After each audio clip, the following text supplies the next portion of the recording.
Welcome pilots to SYLO Squadrons Update, where we go over all of the latest and greatest news for EA's brand new Starfighter simulator. EA Play has come and gone, and we were introduced to a whole slew of brand new information regarding what the single-player campaign will play and feel like, what game modes will be available in multiplayer, offline support, and even customization. In addition, we'll also take a look at some of the hidden Easter eggs within the gameplay trailer, and pretty much go into detail into everything we know thus far. And before we get into any of that, but a quick reminder, as if you do like these type of videos, then do remember to give it a like to show your support for not only this update series, but also the content within it. With that out of the way, let's get into it.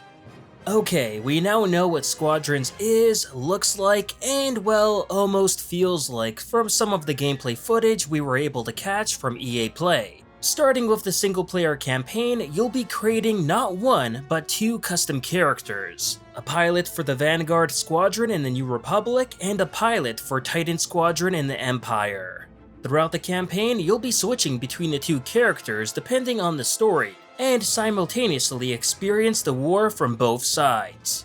Think Battlefront 2's campaign. There's an Imperial and Rebel story, but expect no defections this time around, and you're playing as two main characters instead of only one. So a pretty interesting take on all of this. Granted, I'd rather had preferred if there were separate campaigns for each faction, but this could work out pretty well too.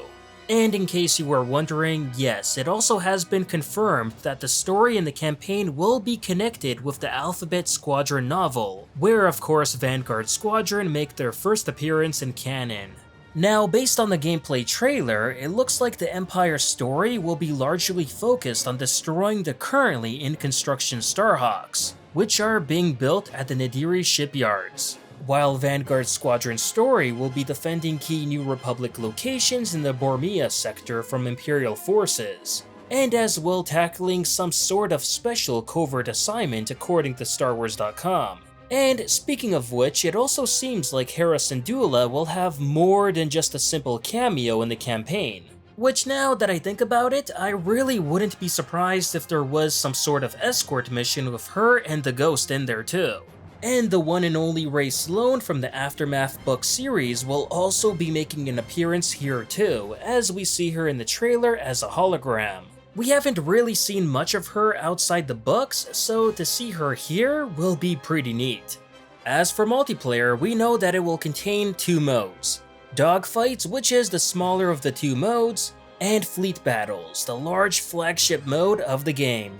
Dogfights is a 5v5 mode where two teams earn points by destroying the opponent's starfighters in a traditional team deathmatch setting. First to earn the most points wins, pretty simple.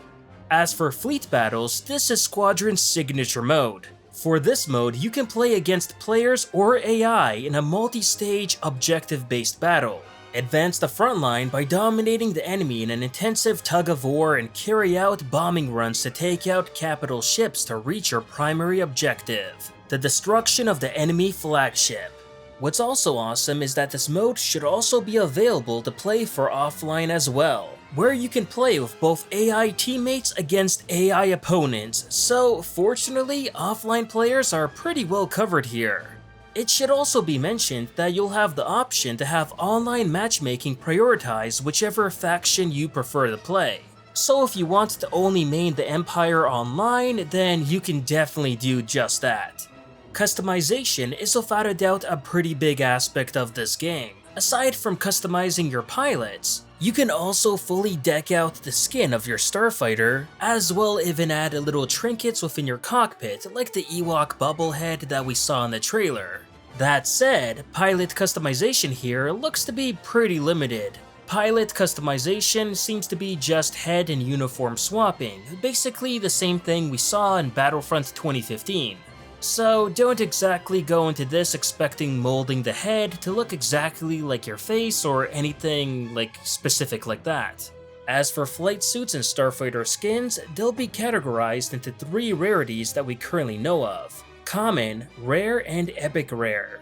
Fortunately, we have confirmation that there will be absolutely no microtransactions in Squadrons, with all cosmetic items being earned or unlocked via gameplay only. so that's definitely a big plus. Another big part to Squadrons is not only customizing the aesthetics to your Starfighter, but the actual internals as well, such as how it will fly, how strong or fast will it be, and so on. And this is all done through ship components. While playing and ranking up, you'll be able to unlock components for your ships so that they can perform to your preferred specifications.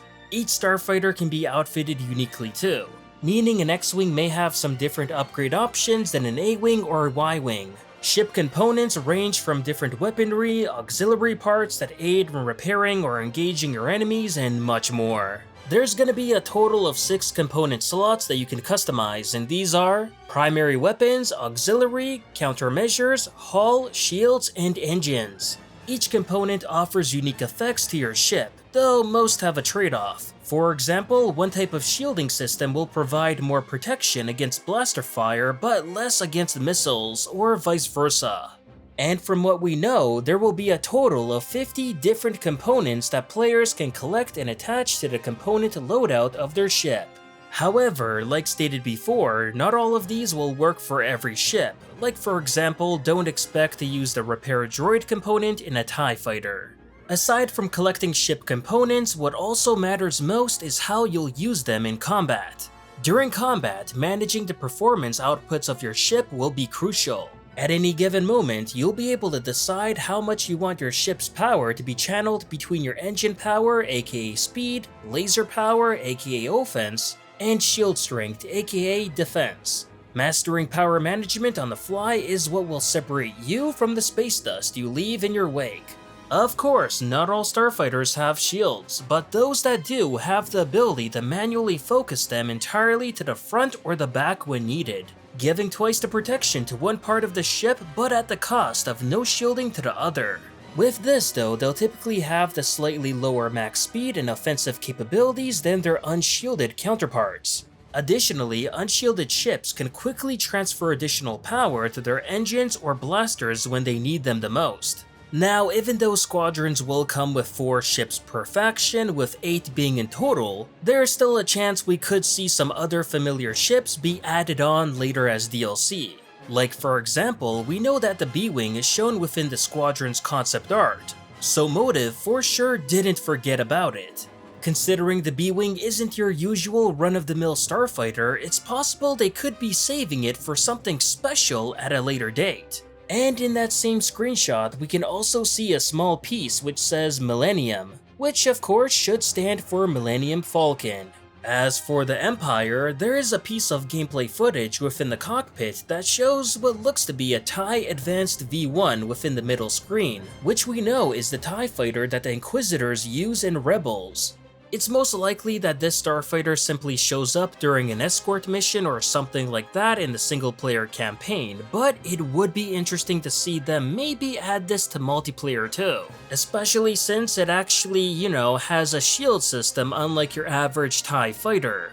Maps-wise, we currently know of 6 maps that will be in Squadrons at launch: Yavin Prime, SLS, Nadiri Dockyards, Sisebo, Galatan, and Zavian Abyss. Now, at first glance, this will most likely be a disappointment for most people who are hoping for more maps. But on the flip side, it should be noted that Squadrons isn't meant to be a massive AAA game, especially considering it will cost $40 American, which is the standard price tag for smaller games, as compared to much more larger games like Battlefront 2 that had a $60 price tag at release. So I guess 6 maps make sense for a smaller game. And in addition to all of this, we know for sure that Squadrons will feature crossplay support between PC, Xbox, and PS4 versions of the game. As well, VR, Hotas, and joystick support are confirmed too. This is especially good news for all of the hardcore flight simulator players out there who potentially were worried if this game would allow for anything like that or not. And yes, believe it or not, joystick attachments do in fact exist for both the PS4 and the Xbox One. Until the next time, this will do it for your Squadrons update. As always, if you enjoyed the video, please like, share, and subscribe to the channel to not only support it, but also keep up with Star Wars news, gaming, and canon lore released every week. And consider following me on Twitter and Facebook to never miss out on the latest Star Wars content. Thanks for watching, and may the Force be with you.